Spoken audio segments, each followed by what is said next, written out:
అందరికీ నమస్కారం. నేను మీ బిసిరెడ్డి. దయచేసి ఈ వీడియో మాత్రం అందరికీ అర్థమయ్యే విధంగా ప్రతి ఒక్కరు కూడా తెలుసుకోవాల్సినటువంటి విషయం. ఇదేదో ఇన్వెస్ట్మెంట్స్కి సంబంధించింది కదా, చంద్రబాబు నాయుడు గారికి, లోకేష్ గారికి సంబంధించింది కదా, మనకెందుకులే అని చెప్పి స్కిప్ చేయొద్దు. తప్పకుండా మీరు కూడా తెలుసుకోవాలి. ఎందుకంటే కొంతమంది మిమ్మల్ని తప్పుడు మార్గంలో నడిపిస్తున్నారు. నిన్న నీతి ఆయోగ్ నుంచి ఒక రిపోర్ట్ వచ్చింది. Investment friendliness index report 2026. ఆ రిపోర్ట్ రావడంతో ఆంధ్రప్రదేశ్లో ఒక పనికిమాలిన ఛానల్ ఒకటి ఉంది. అది ఏం చేసిందంటే ఆ రిపోర్ట్ని ఈజ్ ఆఫ్ డూయింగ్ కింద కన్వర్ట్ చేసేసి, నిన్న మొన్నటి వరకు జగన్మోహన్ రెడ్డి గారు అధికారంలో ఉన్నంత వరకు మనం ఈజ్ ఆఫ్ డూయింగ్లో నెంబర్ 1లో ఉన్నాము. ఈరోజు చంద్రబాబు నాయుడు గారు అధికారంలోకి వచ్చిన 2 ఏళ్లలో 8వ స్థానానికి పడిపోయామంటే ఇది అవమానకరం. ఇంతకంటే దిగజారుడుతనం లేదు. దేశంలో రాష్ట్ర పురుగు తీసేశారు. ఇప్పుడు వరకు వీళ్ళు చెప్పినవన్నీ అబద్ధాలే. దీని ట్రాప్లో పడి, అంటే ఈ న్యూస్ ఛానల్ ట్రాప్లో పడి కొంతమంది మేధావులు పుట్టుకొని వచ్చి వాళ్ళు కూడా మాట్లాడటం మొదలుపెట్టేశారు. అయ్యో, చంద్రబాబు నాయుడు గారు ఇంతవరకు చెప్పిందంతా అబద్ధాలేనా? లోకేష్ గారు విదేశీ పర్యటనలో మొత్తం కూడా ఫలితం లేకుండా పోయినాయా? ఇక్కడ ఉక్కు పరిశ్రమ అన్నారు, తర్వాత వచ్చి ఫైటర్ జెట్ల పరిశ్రమ అన్నారు, హీరో హోండా అన్నారు, రాయల్ ఎన్ఫీల్డ్ అన్నారు, ఏదేదో పరిశ్రమలు అన్నారు, విశాఖపట్నంలో గూగుల్ డేటా సెంటర్ అన్నారు. మరి ఇంత చేసినా కానీ ఈరోజు దేశంలో 8వ స్థానానికి పడిపోయామా? ఇక వీళ్ళు కూడా మొదలుపెట్టారు. ఫస్ట్ ఏంటంటే ఈ సబ్జెక్టు మీద అవగాహన ఉంటేనే మాట్లాడండి. అవగాహన లేకపోతే మాట్లాడొద్దు దయచేసి. ఎందుకంటే వాళ్ళకి ఎక్కువ మంది ఫాలోయర్స్ ఉంటారు. ఆ ఫాలోయర్స్ ఏం చేస్తారంటే వీళ్ళు ఏది చెప్పినా నమ్మేస్తారు. అన్న వీరుడు సూర్యుడు, చాలా విఘ్నత కలిగినటువంటి వాడు కాబట్టి అన్న చెప్పాడంటే కరెక్ట్ అని చెప్పి నిన్న ఆ రిపోర్ట్ ఆధారంగా చాలామంది అయితే నిరాశకు గురయ్యారు. అసలు ఆ రిపోర్ట్ ఏంటి, అసలు ఈజ్ ఆఫ్ డూయింగ్ రిపోర్ట్ ఏంటి, ఈ ఇన్వెస్ట్మెంట్ ఫ్రెండ్లీనెస్ ఇండెక్స్ అంటే ఏంటి అనేది ముందు మీరు తెలుసుకోండి. ఈజ్ ఆఫ్ డూయింగ్ అంటే ఒక వార్షిక సంవత్సరంలో లేదా నిర్ణీత కాలానికి, అంటే 3 నెలలకు కానీ 6 నెలలకు కానీ సంవత్సరానికి కానీ అది కేంద్రం నిర్ణయిస్తుంది. ఆ పరిమితి కాలంలో దేశంలో అత్యధిక పెట్టుబడులు సాధించిన రాష్ట్రం ఏది, అంటే సులభంగా పెట్టుబడులు ఆ రాష్ట్రానికి పోయి పెట్టేస్తున్నారు. ఆ రాష్ట్రం ఏది అంటే నెంబర్ 1 ప్లేస్లో ఆంధ్రప్రదేశ్ ఉంది. ఇప్పటికీ ఉంటుంది, ఎప్పటికీ ఉంటుంది, ఇంకొక 10 ఏళ్ల తర్వాత కూడా ఆంధ్రప్రదేశ్ ఉంటుంది. ఎందుకంటే ఇక్కడ సోర్సెస్ ఆ విధంగా ఉన్నాయి. దీన్ని ఈజ్ ఆఫ్ డూయింగ్ అంటారు. ఇకపోతే నిన్న రిలీజ్ అయినటువంటి ఒక నివేదిక, ఇన్వెస్ట్మెంట్ ఫ్రెండ్లీనెస్ ఇండెక్స్ 2026. ఇది దేనికి సంబంధించింది అంటే కేంద్ర ప్రభుత్వం 2035 నాటికి ఒక టార్గెట్ పెట్టుకుంది. ఈ రాష్ట్రాల మధ్య పోటీ పెట్టి ఎక్కువ ఇన్వెస్ట్మెంట్స్ సాధించాలి అని. దానికి అనుగుణంగానే ఏ రాష్ట్రంలో పెట్టుబడులు పెట్టేందుకు అనుకూలత ఉంది. ఇందాక నేను చెప్పింది ఏంటి, ఈజ్ ఆఫ్ డూయింగ్ అంటే పెట్టుబడులు సాధించడంలో ఆ రాష్ట్ర ప్రతినిధులు పోయి పెట్టుబడిదారుల దగ్గరికి పోయి మా రాష్ట్రంలో పెట్టుబడులు పెట్టుకోండి అని చెప్పి ఆ పెట్టుబడుల్ని తీసుకురావడాన్ని ఈజ్ ఆఫ్ డూయింగ్ అంటారు. ఇది ఈ ఇన్వెస్ట్మెంట్ ఇండెక్స్ అనేది ఏంటంటే పెట్టుబడులకి అనుకూలత కలిగినటువంటి రాష్ట్రం. దాంట్లో మంది పెద్ద రాష్ట్రాల్లో 6వ ర్యాంక్ వచ్చింది. దేశవ్యాప్తంగా అంటే కేంద్రపాలిత ప్రాంతాలతో కలుపుకుంటే మాత్రం 8వ స్థానం వచ్చింది. ఈ రెండింటికి మధ్య డిఫరెంట్ అర్థమైంది కదా. అంటే మళ్ళీ ఒకసారి మీకు బాగా అర్థమయ్యేటటువంటి భాషలో చెప్తాను. ఇప్పుడు ఉండేటటువంటి ఇన్వెస్ట్మెంట్ ఫ్రెండ్లీనెస్ ఇండెక్స్ 2026 అనే దానికి చక్కని ఉదాహరణ ఏంటంటే, ఇప్పుడు మీరు ఏదన్నా ఒక ఐటెం కొంటున్నారు, ఏదో కొన్ని ఆన్లైన్ ప్లాట్ఫామ్స్ ఉంటాయి కదా, ఆ ఆన్లైన్ ప్లాట్ఫామ్స్లో ఒక ఐటెంను కొనేటప్పుడు దానికి రేటింగ్ ఎంత ఉంది అని చూస్తారు మీరు. అప్పుడు ఆ రేటింగ్ ఎంత ఎక్కువ ఉంటే ఆ రేటింగ్ని బట్టి ఆ వస్తువు కొంటారు. సో అదేవిధంగా ఇప్పుడు భారత ప్రభుత్వం కూడా ఒక్కొక్క రాష్ట్రానికి ఒక్కొక్క రేటింగ్ ఇచ్చేస్తే ఇన్వెస్టర్స్ చూజ్ చేసుకుంటారు ఏ రాష్ట్రం బాగుంటుంది మనకి, ఏ రాష్ట్రం నెంబర్ 1 పొజిషన్లో ఉంది, ఏ రాష్ట్రం 10వ స్థానంలో ఉంది, 15వ స్థానంలో ఉంది అనేది వాళ్ళు చూజ్ చేసుకునేదానికి ఒక రకంగా ఇది ఉపయోగపడుతుంది. ఈ ర్యాంకింగ్ని మార్చుకోవడానికి కూడా రాష్ట్రాలకు ఉపయోగపడతాయి. ఏ అంశాల మీద ర్యాంకింగ్లు ఇచ్చారు అంటే 84 అంశాలని పరిగణలోకి తీసుకున్నారు. ఈ 84 అంశాల ఆధారంగానే ర్యాంకింగ్ ఇచ్చారు. అంటే ఇప్పుడు మనం 8లో ఉన్నాం కదా, మనం 1వ స్థానంలోకి వెళ్ళాలంటే ఏ అంశాలలో మెరుగుపడాలి అంటే ఇన్వెస్ట్ చేసేవాడు మన రాష్ట్రానికి మన దేశానికి రావడంతో ఫస్ట్ ర్యాంకింగ్లో ఏది ఉంది, 10వ ర్యాంకింగ్లో ఏది ఉంది అని తెలుసుకోవాలి కదా. ఇప్పుడు వాడు ఫస్ట్ ర్యాంక్ రాష్ట్రానికి వెళ్ళిపోతాడు కదా, మరి 8వ ర్యాంక్ వరకు వాడు చూడడు కదా. మనం 1, 2, 3 ర్యాంకులు సాధించాలి అంటే ఏమి చెయ్యాలి అనే సూచనలు కూడా చేసింది. మన రాష్ట్రం 8వ ర్యాంకులో ఉందంటేనే మనం గర్వపడాలి. 8వ ర్యాంకులో ఉండే రాష్ట్రాన్ని ఈజ్ ఆఫ్ డూయింగ్లో నెంబర్ 1లో నిలబెడుతున్నారంటే మన ప్రభుత్వ అధికారుల్ని, మన రాజకీయ నాయకుల్ని, మన వ్యవస్థల్ని మనం అభినందించి తీరాలి. 8వ ర్యాంకు ఎందుకు వచ్చింది అనే దానికి కొన్ని ఎగ్జాంపుల్స్ చెప్తాను.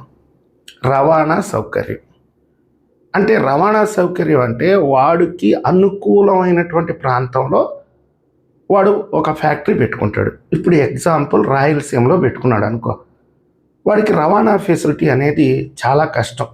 వాడు ఎక్స్పోర్ట్ చేసుకోవాలంటే కృష్ణపట్నం అన్నా ఆశ్రయించాలి, లేదా మచిలీపట్నం అన్నా ఆశ్రయించాలి. ఇవి 2 కుదరవు ఇప్పుడుండే పరిస్థితులు. అంటే రోడ్డు కనెక్టివిటీ లేవు, ఎక్స్ప్రెస్ హైవేస్ లేవు. కాబట్టి వాడు ఏం చేస్తాడు, చెన్నైకి వెళ్ళిపోతాడు. ఆ చెన్నైకి వెళ్ళిపోయేవాడు ఆ తమిళనాడులోనే పెట్టుబడి పెట్టుకుంటే ఆ తమిళనాడు రాష్ట్రం ట్రాన్స్పోర్ట్లో కొంచెం వాళ్ళకి రాయితీలు ఇస్తుంది. సో మనం ఇప్పుడు ఏం చేసుకోవాలి, రామాయపట్నం పోర్టుకి, కృష్ణపట్నం పోర్టుకి అనంతపూర్ డిస్టిక్ నుంచి రోడ్డు కనెక్టివిటీని ఏర్పాటు చేసుకోవాలి. ఆల్రెడీ గ్రీన్ఫీల్డ్ హైవేలకు సంబంధించి సర్వేలు జరుగుతున్నాయి, కొన్ని ఆమోదం కూడా పొందాయి. ఒక 4-5 ఏళ్లలో ఈ గ్రీన్ఫీల్డ్ హైవేలు కూడా వచ్చేస్తాయి. ఇప్పుడు already Bengaluru Vijayawada express highway ఉంది కదా, అందులో అమరావతి దాకా వస్తుంది, విజయవాడ దాకా వస్తుంది. విజయవాడ నుంచి మచిలీపట్నం పోర్టుకి కనెక్టివిటీ చాలా ఈజీ. మచిలీపట్నం పోర్ట్ అనేది ఇంకా అందుబాటులోకి రాలేదు కాబట్టి అది వస్తే మనం ఈ యొక్క అంశంలో మెరుగుపడేదానికి అవకాశం ఉంది. అదేవిధంగా కడప నెల్లూరు ఎక్స్ప్రెస్ హైవే కోసం, గ్రీన్ఫీల్డ్ హైవే కోసం సర్వే జరుగుతుంది. అది కూడా ఒక 3-4 ఏళ్లలో అందుబాటులోకి వస్తే ఆ రోజు రాయలసీమ ప్రాంతం నుంచి కృష్ణపట్నం పోర్టుకి సులభంగా రవాణా మార్గం అవకాశం ఉంటుంది. ఇది ఒక అంశం. ఇంకా 2వ అంశం వచ్చేటప్పటికి స్కిల్డ్ వర్కర్స్ అంటే ఉన్నత విద్యను అభ్యసించిన వాళ్ళు కావాలి. ఇక్కడ అన్ని రకాలైనటువంటి అర్హతలు కలిగినటువంటి ఉద్యోగస్తులు కావాలి. ఈరోజు నేను కాదు, చాలామంది చెప్తున్నారు ఈ రాష్ట్రం నుంచి ఒక ఏడాదికి 3,50,000 మంది ఇతర రాష్ట్రాలకి వలస వెళ్ళిపోతున్నారు. అంటే ఇక్కడ లేవు, ఉద్యోగం చేసుకునేదానికి అవకాశాలు లేవు. అంటే ఫ్యాక్టరీస్ లేవు, పెద్ద పెద్ద సంస్థలు లేవు, ఐటీ సంస్థలు లేవు. కాబట్టి ఏం చేస్తున్నారు, బెంగళూరుకి, చెన్నైకి, హైదరాబాద్కి వలస వెళ్ళిపోతున్నారు. అంటే బేసిక్గా ఇక్కడ ఇన్వెస్ట్మెంట్స్ని పెంచాలి, ఆ సంస్థలని, ఆయా రంగాల సంస్థలు పెంచాలి. ఇప్పుడు లోకేష్ గారు అదే పని చేస్తున్నాడు. ఒక 2-3 ఏళ్ళ తర్వాత ఈ వలసలు అనేవి తగ్గిపోతాయి. ఇప్పుడు ఎవడైతే ఇంజనీరింగ్ పాస్ అయ్యాడో ఆడు ఆటోమేటిక్గా హైదరాబాద్కో, బెంగళూరుకో, చెన్నైకో వెళ్ళిపోతాడు. ఇక్కడ జాబ్ ఎక్కడుంది, ఏ జిల్లాలో ఉంది, ఏ ప్రాంతంలో ఉంది అని ఎత్తుకోవాల్సిన అవసరం లేదు. హైదరాబాద్కి పోయి జాబ్ ట్రయల్స్ చేసుకున్నాడంటే ఎక్కడో ఒక్కడి దగ్గర ఒక ఉద్యోగం దొరకదు. కాబట్టి ఈజీగా అట్టు వెళ్ళిపోతారు, బెంగళూరు కానీ చెన్నైకి కానీ. మన ఆంధ్రాలోనే ఉన్నాయి అని అంటే సంస్థలు రావాలి, అవి వచ్చేదానికి ఇంకొక 2-3 ఏళ్ళు పడుతుంది. ఇప్పుడు కొత్తగా ఇంజనీరింగ్ పాస్ అయ్యి వస్తారు కదా, ఆ వచ్చినటువంటి స్కిల్డ్ వాళ్ళని చూపించుకొని మనం ఆ ర్యాంక్ని మెరుగుపరుచుకునేదానికి అవకాశం ఉంది. ఇక అధికారుల పనితీరు అంటే ఎవడైనా ఇన్వెస్టర్ మన దగ్గరికి వస్తే వెంటనే ఆడికి ల్యాండ్ అలొకేట్ చేయాలి, ఆడికి రాయితీలు ఇవ్వాలి, విద్యుత్ సదుపాయం ఇవ్వాలి, అనేక రకాలైనటువంటి ఫెసిలిటీస్ కల్పించాలి. ప్రస్తుతానికైతే మన రాష్ట్రంలో అంత సులభంగా భూమి లభ్యత లేదు. మన రాష్ట్రంలో దాదాపుగా 80% భూభాగం వ్యవసాయ ఆధారిత ప్రాంతం. ప్రభుత్వ భూమి అనేది చాలా తక్కువగా ఉంటుంది. ప్రభుత్వ భూమి ఉన్న చోట రవాణా సౌకర్యం అంతగా లేదు. ఇలాంటి అనేక అంశాలని ఇంకా మనం కష్టపడి మెరుగుపరుచుకోవాలి. కనీసం ఈరోజు ఒక విదేశస్థుడు నేరుగా మన రాష్ట్రానికి వచ్చి ఇమిగ్రేషన్ క్లియర్ చేసుకొని ఎక్కడన్నా ఒక 5 స్టార్ హోటల్లో ఉండి ఆడి కంపెనీకి సంబంధించి ఒక సమావేశాన్ని నిర్వహించుకొని ప్రభుత్వ అధికారులతో సంప్రదించి ఆ ఇన్వెస్ట్మెంట్కి సంబంధించి అన్ని రకాలైనటువంటి ప్రక్రియలు పూర్తి చేసుకునే అవకాశం కూడా ఈరోజు మన ఆంధ్రప్రదేశ్లో లేదు. ఎగ్జాంపుల్, ఈరోజు ఎక్కడో లండన్ నుంచి హైదరాబాద్కి నేరుగా వస్తే ఎయిర్పోర్ట్లోనే ఇమిగ్రేషన్ అయిపోద్ది, బయటకు వచ్చేస్తాడు, ఒక 5 స్టార్ హోటల్లో రూమ్ తీసుకుంటాడు, అతనికి సంబంధించిన వ్యక్తులతో ఒక సమావేశాన్ని ఏర్పాటు చేసుకుంటాడు, వాళ్ళ ద్వారా ప్రభుత్వాన్ని సంప్రదిస్తాడు, ఆయన ఏం ఇన్వెస్ట్మెంట్స్ చేయాలనుకుంటున్నాడో చెప్తాడు. ఆ చెప్పిన తర్వాత ప్రభుత్వం నుంచి ఒప్పందం చేసుకొని మళ్ళీ హైదరాబాద్ నుంచి ఫ్లైట్లో నేరుగా వాళ్ళ దేశానికి వెళ్ళిపోతాడు. దాదాపుగా 10-15 మంది ఫారినర్స్ వస్తారు కాబట్టి.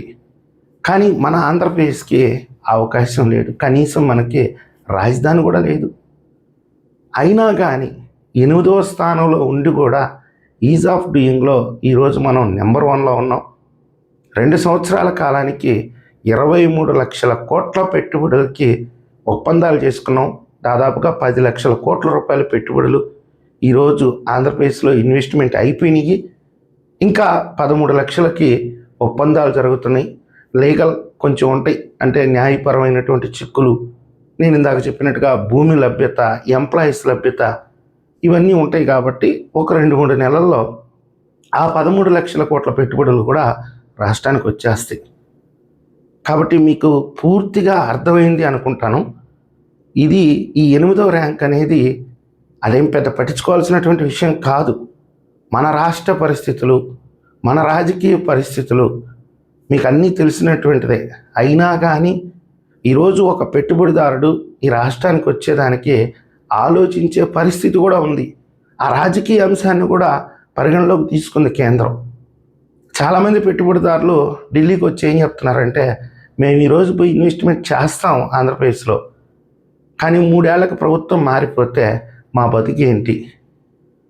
ఆల్రెడీ జగన్మోహన్ రెడ్డి గారు అందరికీ వార్నింగ్ ఇస్తున్నాడుగా.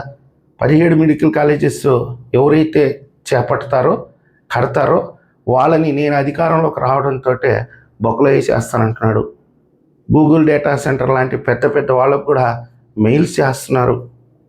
ఒక రైలు ఇంజిన్ తయారీ సంస్థ రష్యాకు చెందింది ఈరోజు మన ఆంధ్రప్రదేశ్కి రావడానికి సిద్ధపడితే ఎవడో ఒక గుర్తు తెలియని వ్యక్తి మెయిల్స్ పదే పెడుతున్నాడంట. మీరు కానీ ఆంధ్రప్రదేశ్లోకి వచ్చి రాయలసీమలో కానీ ఇన్వెస్ట్ చేస్తే మేము బాంబులు పెట్టి లేపేస్తామని. సో వాళ్ళు కేంద్రాన్ని సంప్రదించారు. తర్వాత రాష్ట్ర ప్రభుత్వానికి ఆ మెసేజ్ పంపించారు. రాష్ట్ర ప్రభుత్వం వెంటనే స్పందించింది. వాళ్ళని ఒప్పించుకొని రేపో మాపో వాళ్ళతో కూడా ఒప్పందాలు చేసుకుంటుంది. అంటే మన రాష్ట్రంలో పనికిమాలిన ఎదవలు ఉన్నారు. ఆ పనికిమాలిన ఎదవలనే చాలామంది అమాయకులు ఫాలో అవుతున్నారు. కాబట్టి ఏదైనా ఒక విషయం పట్ల అవగాహన ఉండి ప్రజలకి వివరించి చెప్తారని నేను సీనియర్ జర్నలిస్టులకు కూడా విజ్ఞప్తి చేసుకుంటాను. మళ్ళీ చెప్తున్నాను, ఈజ్ ఆఫ్ డూయింగ్ రిపోర్ట్ వేరు, ఇన్వెస్ట్మెంట్స్ ఫ్రెండ్లీనెస్ ఇండెక్స్ అనేది వేరు. దయచేసి ఈ రెండింటి మధ్య తేడా మీకు అర్థమయ్యే విధంగా చెప్పానని అనుకుంటున్నాను. ఈ వీడియో మీకు నచ్చితే లైక్ చేయండి, సబ్స్క్రైబ్ చేయండి. ధన్యవాదాలు.